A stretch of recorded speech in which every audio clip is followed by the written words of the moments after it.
Tamil Nadu CM Jayalalithaa Chennai Apollo ఆసుపత్రిలో చికిత్స పొందుతున్నారు. 8 మంది ప్రత్యేక వైద్య బృందం జయకు చికిత్స అందిస్తోంది. దీనిపై మరింత సమాచారం మా చీఫ్ న్యూస్ కోఆర్డినేటర్ కేఎస్ అందిస్తారు. జయలలిత ఆరోగ్యం గంట గంటకు క్షీణిస్తుంది. ప్రస్తుతం నిన్న సాయంత్రం 6 గంటలకు అక్కడ ఉన్నటువంటి అపోలో ఆసుపత్రి యాజమాన్యం జయలలితకు గుండెపోటు వచ్చిందని ఇచ్చినటువంటి ప్రకటన తర్వాత మొత్తం తమిళనాడు వ్యాప్తంగా ముఖ్యంగా చెన్నై నగరంతో పాటు తమిళనాడులో ఉన్నటువంటి అన్ని జిల్లాల్లో కూడా పెద్ద ఎత్తున అమ్మ అభిమానులంతా కూడా ఆందోళన చెందుతున్నారు. చెన్నైలో ఉన్నటువంటి అపోలో ఆసుపత్రికి పెద్ద ఎత్తున అమ్మ అభిమానులంతా కూడా వస్తున్నారు. నిన్న రాత్రి నుంచే నిన్న సాయంత్రం ప్రకటన వెలువడిన దగ్గర నుంచే పెద్ద ఎత్తున అభిమానులంతా హాస్పిటల్కి చేరుకున్న పరిస్థితి మనకు కనిపిస్తుంది. అయితే మరి కాసేపట్లో అపోలో ఆసుపత్రి యాజమాన్యం కూడా జయలలిత ఆరోగ్యం పైన తాజాగా హెల్త్ బులెటిన్ విడుదల చేసే అవకాశం అయితే స్పష్టంగా కనిపిస్తుంది. అంటే ఆల్మోస్ట్ ఇప్పటి వరకు అపోలో ఆసుపత్రి వైద్యులు చెప్తున్న దాని ప్రకారం ఎక్మో పరికరం ద్వారా జయలలితకు ట్రీట్మెంట్ ఇస్తున్నటువంటి పరిస్థితి మనకు కనిపిస్తుంది. అయితే ప్రస్తుతం జయలలితకు మధుమేహ వ్యాధి కాస్త ఎక్కువగా ఉండడంతో ట్రీట్మెంట్ కి బాడీ సహకరించట్లేదు అన్నటువంటి ఒక ఆలోచన అయితే ప్రస్తుతం వాళ్ళ దగ్గర నుంచి ఒక ఇన్ఫర్మేషన్ అయితే ప్రస్తుతం మనకు తెలుస్తుంది. దీంతో మొత్తం చెన్నైలో అపోలో ఆసుపత్రి ఎదుట మొత్తం అక్కడికి వస్తున్నటువంటి అభిమానులతో పెద్ద ఎత్తున అక్కడ కాస్త టెన్షన్ వాతావరణం ఉందని చెప్పాలి. మరొక వైపు మరి కాసేపట్లో ప్రధాని మోదీ కూడా అపోలో ఆసుపత్రికి రాబోతున్నారు.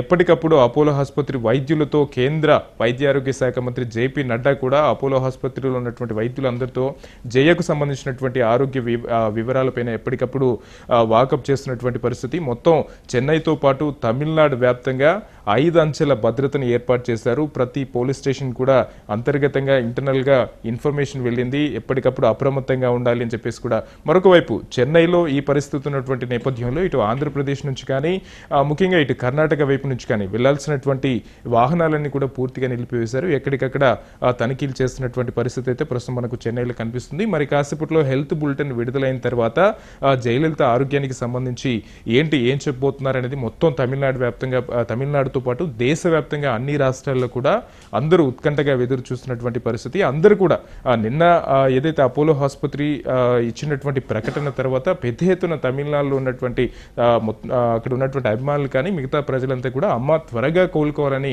ఆశాభావం వ్యక్తం చేస్తున్నటువంటి పరిస్థితి. మరి కాసేపట్లో మోదీ వచ్చిన తర్వాత అమ్మ ఆరోగ్య పరిస్థితి ఏంటి అనేది కూడా పూర్తిగా తెలిసే అవకాశం అయితే ప్రస్తుతం మనకు కనిపిస్తుంది. మరొక వైపు తమిళనాడులో ఉన్నటువంటి మంత్రులతో పాటు ఎమ్మెల్యేలంతా కూడా చెన్నైకి చేరుకుంటున్నారు. మరి కాసేపట్లో ఎమర్జెన్సీ కేబినెట్ సమావేశంతో పాటు అన్నాడీఎంకి సంబంధించినటువంటి పార్టీ కూడా సమావేశం కాబోతుంది. దీనికి సంబంధించి అమ్మ కోలుకుంటుందా లేదా అనేది ఒక విషయం పక్కన పెడితే మిగతాకి సంబంధించినటువంటి పరిస్థితి అంటే ఆ వ్యవహారాలని ఏ విధంగా చక్కదిద్దాలి, ఎటువంటి ఆందోళన చెందకుండా పార్టీకి సంబంధించినటువంటి ఇటు కార్యకర్తలు కానీ అభిమానులను కానీ ఏ విధంగా వాళ్ళని ఎటువంటి అవాంఛనీయ సంఘటనలకు వెళ్లకుండా వాళ్ళని ఏ విధంగా ఉంచాలి అనేది ఆ విషయం పైన కూడా స్పష్టంగా అన్నాడీఎంకే పార్టీకి సంబంధించినటువంటి ఎమ్మెల్యేలు కానీ వీళ్ళందరికీ కూడా పన్నీర్ సెల్వం వాళ్ళందరితో మాట్లాడబోతున్నారు. మరొక అంటే ఒకవైపు అపోలో హాస్పిటల్కి సంబంధించినటువంటి ప్రాంగణం మొత్తం కూడా 5 అంచెల భద్రతను ఏర్పాటు చేసినప్పటికీ అక్కడ ఎవరు అభిమానులు రావద్దని చెప్పినా అమ్మ ఆరోగ్యం పైన ఆందోళన చెందుతున్నటువంటి వాళ్ళంతా కూడా అపోలో ఆసుపత్రికి చేరుకుంటున్నారు. ఇప్పటికే అంటే నిన్న ప్రకటన తర్వాత మొత్తం కేంద్ర ప్రభుత్వం చెన్నైతో పాటు తమిళనాడులో ఉన్నటువంటి చాలా కొన్ని సెన్సిటివ్ జిల్లాలు ఏవైతే ఉన్నాయో అమ్మకి సంబంధించినటువంటి ప్రాతినిధ్యం వహిస్తున్నటువంటి ఏ జిల్లాలు ప్రధానంగా ఏవైతున్నాయో మొత్తం అక్కడ కేంద్ర పోలీసుకి సంబంధించినటువంటి బలగాలన్నీ కూడా మోహరింపజేశారు. మొత్తం 17 బెటాలియన్స్ మొత్తం ఇటు చెన్నైతో పాటు మిగతా కొన్ని ఏరియాల్లో ఎక్కడికక్కడ భద్రతను ఏర్పాటు చేసినటువంటి పరిస్థితి. అంటే మరొక వైపు ఇటు మోడీ మరి కాసేపట్లో రానున్న నేపథ్యంలో అపోలో ఆసుపత్రి చుట్టుపక్కల కూడా భద్రతను ఏర్పాటు చేయడంతో పాటు మొత్తం హాస్పిటల్ సుమారు 3 కిలోమీటర్ల మేర అక్కడ ఉన్నటువంటి వ్యాపార వాణిజ్య సముదాయాలు ఏవైతే ఉన్నాయో వాటిని అన్ని కూడా ముగించడం జరిగింది. అపోలో హాస్పిటల్ వచ్చేటువంటి ఆ చుట్టుపక్కల రూట్లు అన్నిటిని కూడా క్లోజ్ చేశారు. ఎవరిని అక్కడ అలౌ చేయట్లేదు.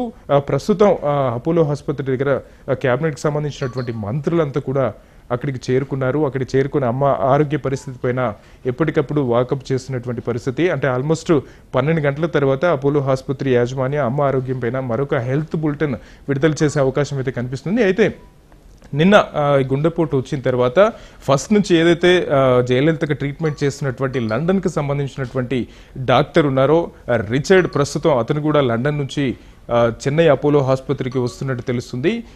జయకు సంబంధించినటువంటి ఆరోగ్య పరిస్థితి ఎప్పటికప్పుడు డాక్టర్ రిచర్డ్కు తెలపడంతో పాటు ఢిల్లీకి సంబంధించినటువంటి ఎయిమ్స్ వైద్యుల బృందం కూడా ప్రస్తుతం అపోలో హాస్పిటల్ దగ్గరే ఉంది. ఎప్పటికప్పుడు పరిస్థితి సమీక్షిస్తున్నారు. సిసియు యూనిట్లో జయలలితకు ట్రీట్మెంట్ అనేది కొనసాగుతుంది. ఎక్మో పరికరం సహాయంతో ప్రస్తుతం జయకు కృత్రిమ శ్వాస అందిస్తున్నటువంటి పరిస్థితి మనకు కనిపిస్తుంది. అయితే ఈ ఎక్మో పరికరం ద్వారా ప్రస్తుతం ట్రీట్మెంట్ ఇచ్చినటువంటి అంటే దాని రికార్డ్స్ చూస్తే చాలా మంది పేషెంట్స్ కూడా తర్వాత మళ్ళీ కోలుకున్నారు. కృత్రిమ శ్వాస నుంచి సహజంగా పరికరం తీసివేసిన తర్వాత వాళ్ళు కోలుకుని ఇప్పుడు ఆరోగ్యంగా ఉన్నారు. ప్రస్తుతం ఇదే అంశాన్ని కూడా డాక్టర్లందరూ కూడా అక్కడ ఉన్నటువంటి వస్తున్నటువంటి అభిమానులు కానీ మంత్రులు కానీ అంత చెప్తున్నటువంటి పరిస్థితి. ఎవరు ఆందోళన చెందకూడదు అని చెప్పేసి చెప్తున్నప్పటికీ అమ్మకి ఏదో జరిగిపోయిందన్నటువంటి ఒక వార్త అక్కడ మొత్తం తమిళనాడు వ్యాప్తంగా అందరినీ ఉత్కంఠ లేపుతున్నటువంటి పరిస్థితి. మరొక వైపు నిన్న సాయంత్రం గవర్నర్ విద్యాసాగర్ రావు అక్కడికి వచ్చి పరిస్థితిని సమీక్షించారు. ఎప్పటికప్పుడు కేంద్ర హోంశాఖ మంత్రి రాజ్నాథ్ సింగ్ తో ఇక్కడ జరుగుతున్నటువంటి పరిణామాలన్నిటి కూడా రాజ్నాథ్ సింగ్ వివరిస్తున్నట్టు కూడా తెలుస్తుంది. మరొక వైపు కొంతమంది మంత్రులు కేంద్ర మంత్రులంతా కూడా ప్రస్తుతం చెన్నై వస్తున్నారు. చెన్నై వచ్చిన తర్వాత అక్కడ పరిస్థితిని సమీక్షించి ఎప్పటికప్పుడు అక్కడే ఉండి ఎటువంటి అవాంఛనీయ సంఘటనలు జరగకుండా అన్ని భద్రతా కట్టి ఏర్పాటు చేయడంతో పాటు మరొక వైపు అక్కడ పరిస్థితిని చక్కదిద్దేందుకు అన్ని మరొక పోలీస్ బలగాలతో పాటు ఒకవైపు అమ్మకు కావాల్సినటువంటి ఇంకా ఫర్దర్గా ట్రీట్మెంట్కి ఏదైనా డాక్టర్లు కావాలా ఈ అంశం పైన కూడా మాట్లాడి ఎప్పటికప్పుడు అరేంజ్మెంట్ చేస్తున్నటువంటి పరిస్థితి అయితే మనకు చెన్నైలో కనిపిస్తుంది.